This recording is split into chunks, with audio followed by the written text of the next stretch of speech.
Assalamualaikum warahmatullahi wabarakatuh. Terima kasih, selamat datang di channel Kandhana Wong. Channel Kandhana Wong menitik beratkan informasi dalam bentuk suara atau audio.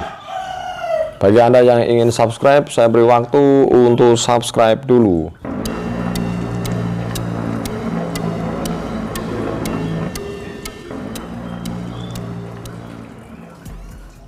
Cerita kali ini berjudul Pemberontakan Pangeran Alit.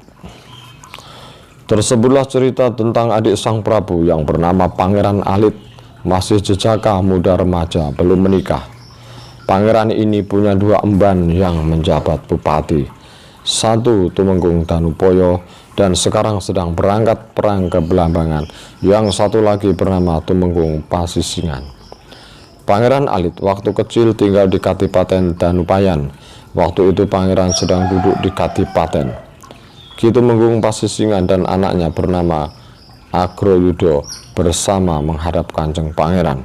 Pasisingan unjuk akur bahwa Pasisingan bersama Agroyudo bersedia menobatkan sang pangeran menjadi sultan. Mereka menghasutnya untuk berbuat makar. Menurut Pasisingan, orang Mataram sebenarnya banyak yang mendukungnya.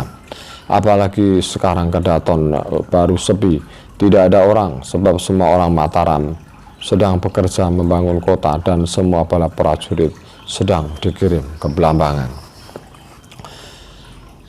Di saat sepi itu Ki Pasisingan sanggup mengamuk di Kedaton, jawab Pangeran Alit. Mau dipikir-pikir dulu serta menunggu popo Ki Tumenggung Danupoyo. Ki Pasisingan mendesak memaksa banyak kata-kata bujukannya. Abdi para lurah semua mendukung, membantu bujukan Pasisingan. Pangeran lama-lama hanyut dalam bujukan-bujukan, terus termakan oleh rayuan banyak orang. Kemudian beliau berkata, kalau begitu saya mengikuti saja. Kalau memang orang Mataram ikut membantu niatku akan merebut keraton itu. Ki Pasisingan dan Agroyudo lalu mohon pamit pulang untuk menyiapkan rencana. Pasisingan berkata kepada Ki Agroyudo, "Tole, besok kamu menyiapkan senjata. Saya pergi ke Pleret ikut menyiapkan batu bata sambil mewaspadai orang-orang Mataram yang memasang bata. Biasanya mereka bubar waktu siang. Jika mereka sudah pulang, kamu ke sana dengan semua balam. Mari bersama mengamuk keraton, Tole." Agroyudo menyetujuinya. Waktu itu Panembahan Purboyo sudah tahu tentang hal tersebut, lalu lapor kepada sang Prabu.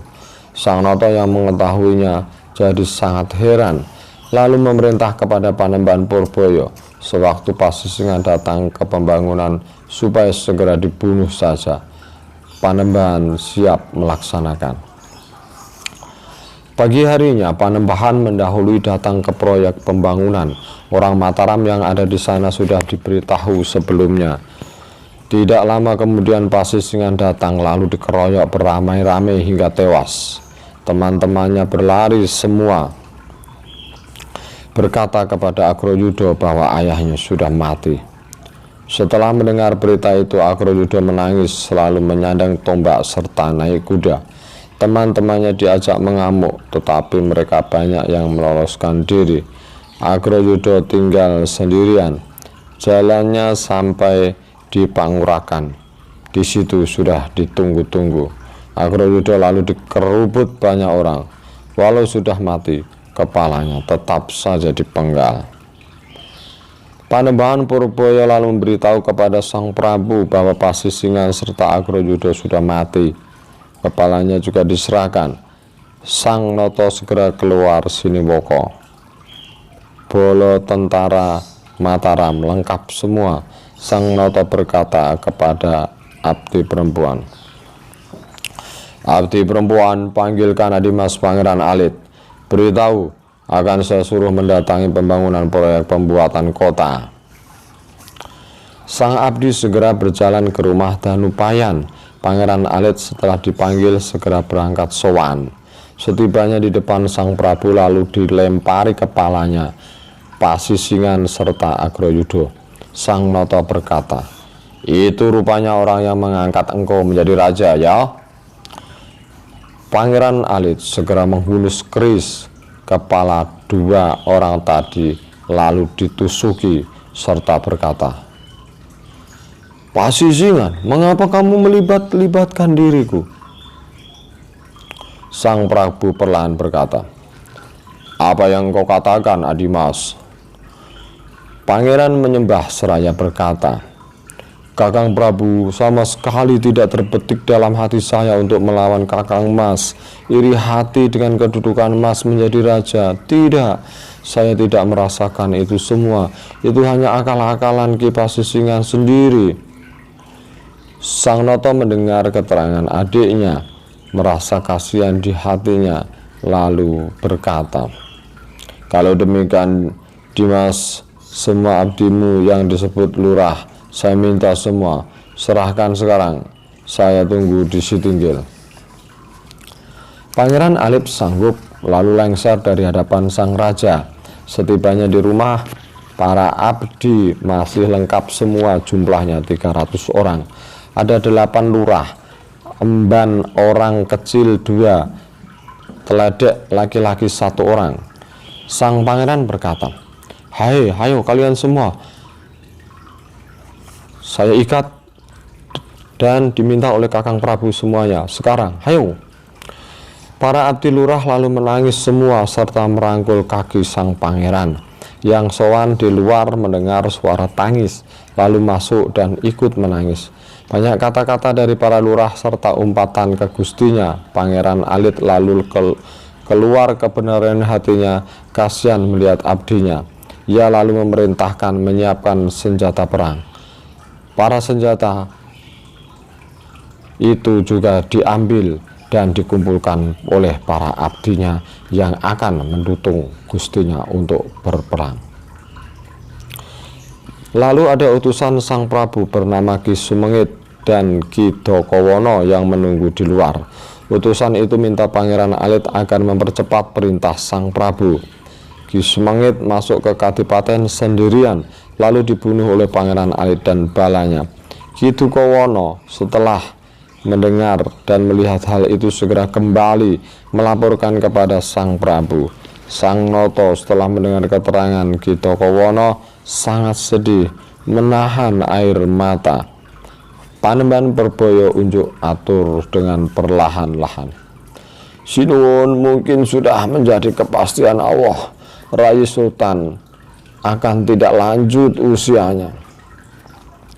Sang Noto lalu berkata dengan keras, "Hei semua orang Mataram, nanti jika Dimas mengamuk jangan ada yang melawan. Meskipun dapat membunuh banyak orang, ya kalian buka saja barisan supaya sampai di depan saya. Jika ada yang berani melawan perangnya, justru akan saya penggal kepalanya." Panembahan lalu ke alun-alun mengumumkan kehendak raja itu. Tidak lama kemudian Pangeran Alit datang beserta balanya, berhenti di Pangurakan, menunggu orang Mataram yang sudah sanggup membantu. Setelah ditunggu, tak ada seorang pun yang datang. Bala banyak yang lari meninggalkan pangeran, tinggal 6 orang lurah. Pangeran Alit sudah nekat mati. Orang Mataram membuka barisan ke kiri dan ke kanan. Lalu sang Adipati Sampang yang bernama Demang Meloyo segera lari merangkul kaki sang pangeran untuk mencegah kehendaknya supaya diurungkan niatnya mau mengamuk. Pangeran Alit sudah gelap mata. Adipati Sampang ditusuk tengkuknya dengan keris lalu meninggal. Keris pangeran tadi bernama Setan Kober. Orang Madura setelah melihat gustinya mati di alun-alun lalu mengeroyok Pangeran Alit. Dihujani dengan berbagai macam senjata tetapi tidak mempan. Orang-orang Sampang banyak yang mati di tangan pangeran. 6 orang lurah pengawal Pangeran Alit juga sudah mati dirajam senjata beramai-ramai oleh orang-orang Sampang. Pangeran Alit karena kelelahan tertusuk kerisnya sendiri. Pahanya lecet sebesar kutub, tewas di bawah pohon beringin kurung. Para adipati lalu segera merawat jenazah sang pangeran, dibawa naik ke Sitinggil. Sultan setelah melihat adiknya tewas menangis. Ibunya memeluk jenazah putranya sambil menangis. Sang Noto bertanya, siapa yang berani membunuh adiknya? Para adipati unjuk atur mulai dari awal peristiwa. Sang Noto berkata, Adi ingsun masih saja digdaya rupanya. Orang Sampang banyak yang mati karena membela adipatinya, mati di tangan adik saya. Hei wong Mataram semua, jadilah saksi sekarang. Adi Mas saya bela. Sang Noto lalu menebas bahu kirinya, luka, darah pun keluar. Diceritakan Sang Noto kemudian punya cacat bahu kirinya. Disitulah titisan pendeta dari Gunung Belambangan yang dibunuh oleh Silarong dulu. Jenazah Pangeran Alit lalu dimakamkan di Imogiri. Pada waktu itu Sang Prabu sudah pindah ke Kedaton di Pleret. Utusan yang membedah Belambangan yaitu Ki Tumenggung Wiraguna, Ki Tumenggung Danupoyo, Ki Tunggung Mataram sudah berhasil. Adipati Belambangan mengungsi ke Bali. Orang Belambangan laki-laki, perempuan diboyong ke Mataram, banyaknya sekitar 500. Ki Tumenggung Wiraguna mengejar ke Bali, berhenti di tepi laut tidak bisa menyeberang. Orang Bali setelah dikejar bermaksud takluk lewat laut, lalu disambut dengan perang oleh Ki Tumenggung Mataram. Orang Bali banyak yang mati, lalu mereka berlari mengungsi. Ki Tumenggung Wiraguna, Danupoyo, Tumenggung Mataram lalu pulang ke Mataram. Ki Tumenggung Wiraguna di perjalanan jatuh sakit lalu meninggal dunia. Ki Tumenggung Danupoyo setelah mendengar berita bahwa Pangeran Alit meninggal lalu menenggak racun hingga meninggal. Setelah dilaporkan kepada Sang Prabu Ki Wiraguna meninggal, maka anak cucunya pun dipersembahkan untuk dibunuh semua, banyaknya 12 orang. Boyongan dari Belambangan dihentikan di Taji.